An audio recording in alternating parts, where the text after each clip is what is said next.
약국에서 처방전 없이 구입할 수 있는 일반 의약품이 있죠. 보통 가정에서 미리 구비하고 사용하기 때문에 익숙한 제품들도 많으실 텐데요. 일부 제약사들이 내년부터 이 일반 약들의 가격을 인상하려는 조짐을 보이고 있습니다. 소재현 기자가 취재했습니다.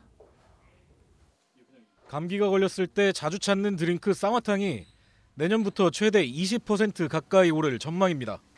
광동제약이 쌍화탕 가격을 15%에서 20%까지 인상하는 방안을 검토하고 있습니다.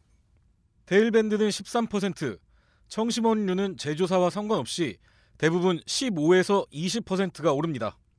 동아약품의 연고제 후시딘도 가격이 오를 예정입니다. 이르면 1월 2일부터 후시딘의 공급 가격이 인상될 전망입니다. 후시딘 4.5g 제품과 5g 제품은 15%, 10g 제품은 11%까지 가격이 올라갈 예정입니다. 아예 가격을 일찌감치 올린 일반 약도 있습니다. 글로벌 제약사 사노피는 지난 5월부터 변비약 둘코락스와 위장약 부스코판을 각각 9%와 10% 올렸습니다.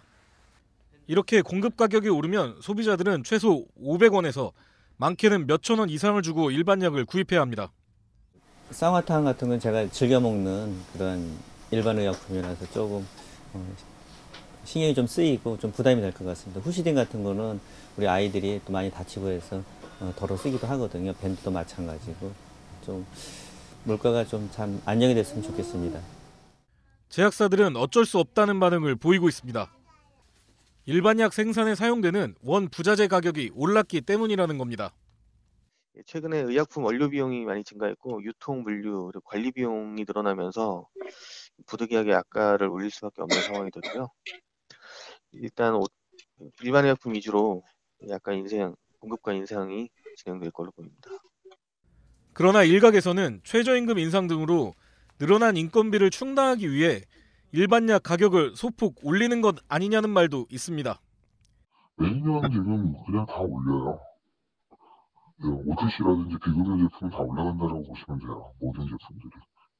물가 통제를 받지 않은 모든 약가는 다 올라간다고 보시면 돼요. 작년 올해 심하죠. 최저임금이 너무 많이 올랐잖아요. 생활 필수품들의 가격 인상이 이어지는 가운데 새해 일반 의약품 가격도 계속해서 인상될 것으로 보입니다. 머니투데이 방송 소재현입니다. 백화점들이 연말 소비자들의 지갑을 열기 위해 다양한 마케팅을 펼쳤는데요. 하지만 이달 받아든 성적표는 초라했습니다. 지난해와 비교해 볼 때 매출이 크게 늘지 못했는데 다만 고가 상품인 명품 매출만 나홀로 성장했습니다. 보도에 김혜수 기자입니다. 소비 씀씀이가 커지는 연말. 백화점엔 사람들로 북적이지만 정작 이들은 쉽게 지갑을 열지 않았습니다. 연말 특수를 기대했던 백화점들의 매출도 기대에 못 미친 상황. 이달 1일부터 26일까지 롯데백화점의 매출은 지난해 같은 기간 대비 2.9%, 현대백화점은 2.1% 증가하는 데 그쳤습니다. 크리스마스 등 연말 대형 이벤트가 있었지만 소비 심리를 살리기엔 역부족이었습니다. 전반적으로 소비 트렌드가 변화하면서 가성비를 추구한다든지 아울렛 같은 다른 채널을 이용하기도 하고 온라인 쇼핑도 크게 증가를 하고 있기 때문에 이러한 효과가 연말에 그렇게 두드러지게 나타나지 않는 것 같습니다. 그나마 백화점 매출에 기여한 건 고가의 명품 상품군이었습니다.